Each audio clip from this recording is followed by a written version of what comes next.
नमस्कार दोस्तों, प्रतियोगिता दर्पण में आपका स्वागत है। मैं हूं प्रशांत और आज हम डिस्कस करने जा रहे हैं नेशनल मेडिकल डिवाइसेस पॉलिसी 2023। आइए सबसे पहले न्यूज़ देख लेते हैं इसकी।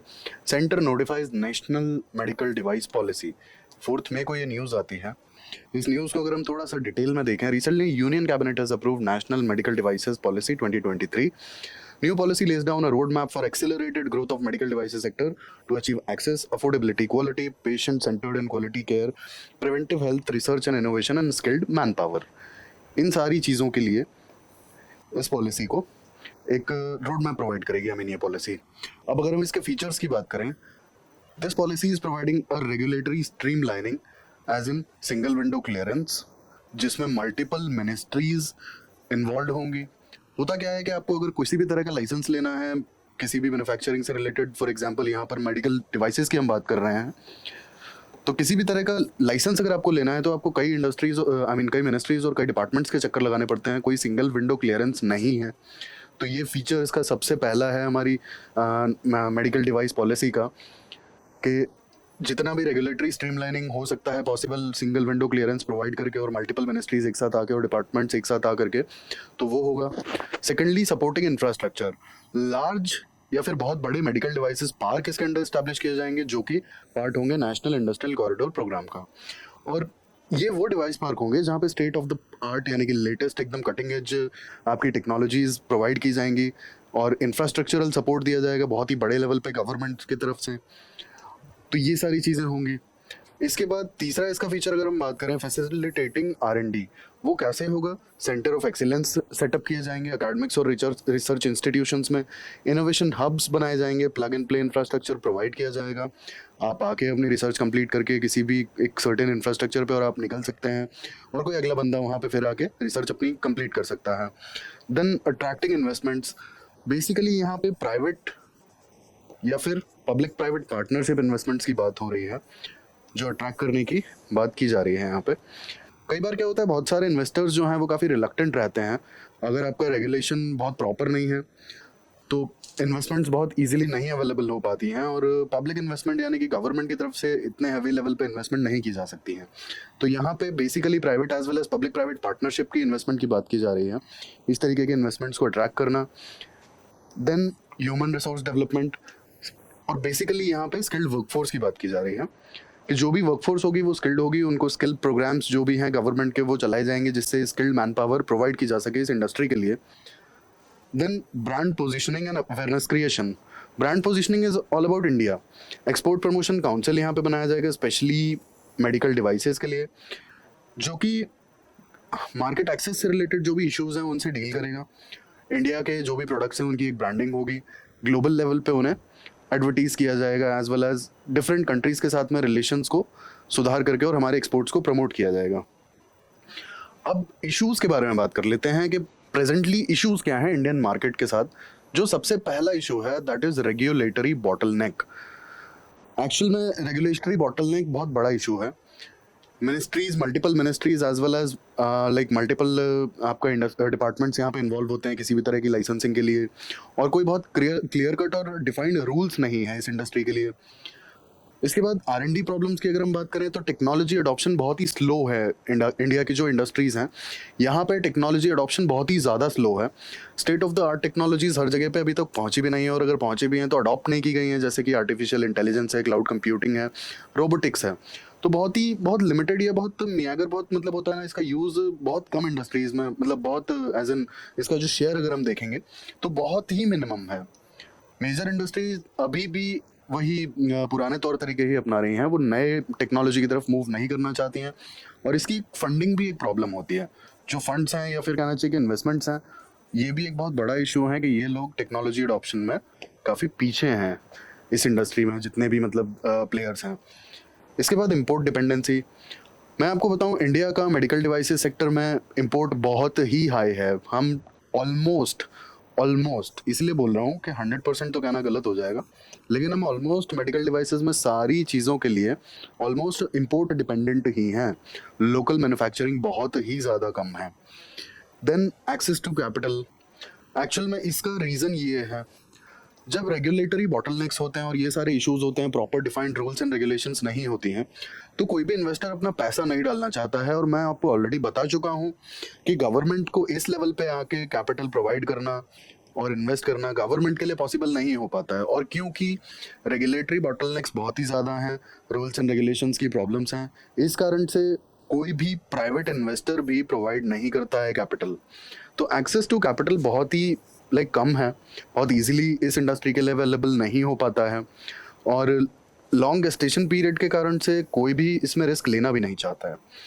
अब मेडिकल डिवाइसेस का इंडस्ट्री ऐसा है कि अगर किसी भी इन्वेस्टर ने आज पैसा लगाया तो 1 डेकेड या 2 डेकेड के बाद उसे अच्छे रिटर्न्स मिलना स्टार्ट होंगे। तो बेसिकली रिटर्न ऑन इन्वेस्टमेंट जो है, इसका गेस्टेशन पीरियड बहुत ही ज़्यादा है।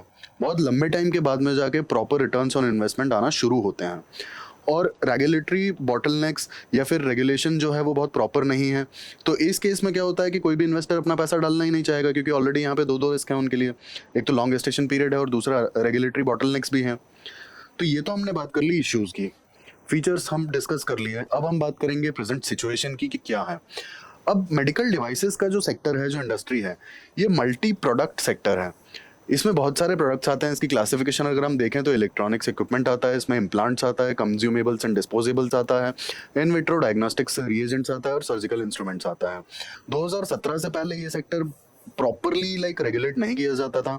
CDSCO ने 2017 में मेडिकल डिवाइसेस रूल्स लागू किए, उसके बाद से थोड़ा बहुत इसका रेगुलेशन शुरू हुआ।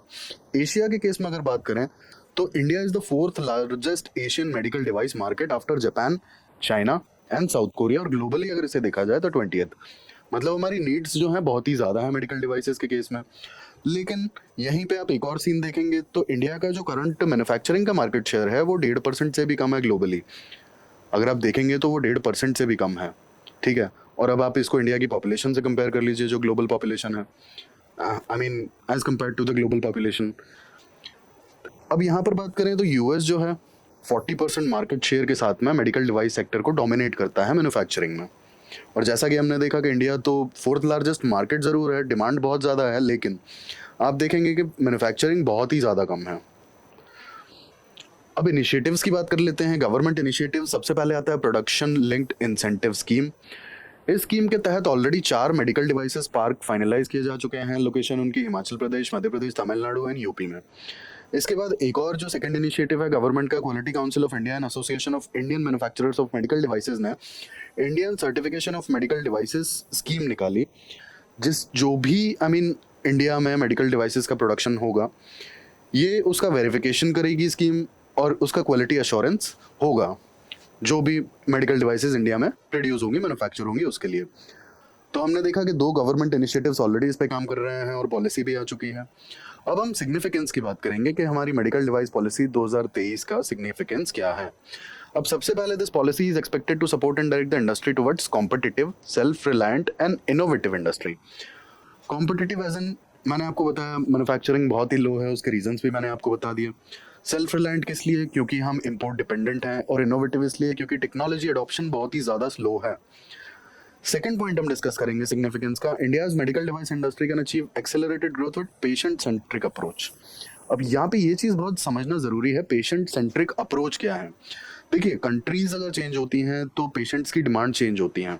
मेडिकल डिवाइस इंडस्ट्री का मतलब ये नहीं होगा कि हर जगह पर सेम ही डिमांड्स रहेंगी। फॉर एग्जाम्पल, अगर हम कपड़ों की बात करते हैं, एक छोटा सा एग्जाम्पल दे रहा हूँ, ठीक है, समझने के लिए। अगर हम कपड़ों की बात करते हैं तो इंडिया में अगर आप देखेंगे तो कॉटन के जो क्लोथ्स हैं उनकी डिमांड ज़्यादा होती है। रीज़न, ट्रॉपिकल क्लाइमेट, गर्मी, ठीक है। बट अगर आप रशिया या फिर आप नॉर्डिक कंट्रीज़ की बात करेंगे तो वहाँ पे वुलन जो कपड़े हैं उनकी डिमांड ज़्यादा होती है। रीज़न बीइंग 7 से 8 महीने वहाँ पे ठंड पड़ती है, तो वुलन्स की ऑब्वियसली ज़्यादा ज़रूरत होती है वहाँ पे। तो आप कंपेयर कर लीजिए एग्जाम्पल के तौर पे कि इंडिया में जैसे कॉटन के कपड़ों की ज़्यादा ज़रूरत होती है, नॉर्डिक कंट्रीज़ या फिर रशिया की बात करें तो वुलन्स की ज़्यादा ज़रूरत होती है, ऑब्वियसली, क्योंकि मोस्ट ऑफ द टाइम ठंडा होता है। तो सेम चीज़ होती है हर इंडस्ट्री में, लगभग सब, हर कंट्री की डिमांड्स अलग है। जो local geography as well as climate effect करता है, तो उसके इफेक्ट हर एक इंडस्ट्री पे हमें दिखाई देते हैं।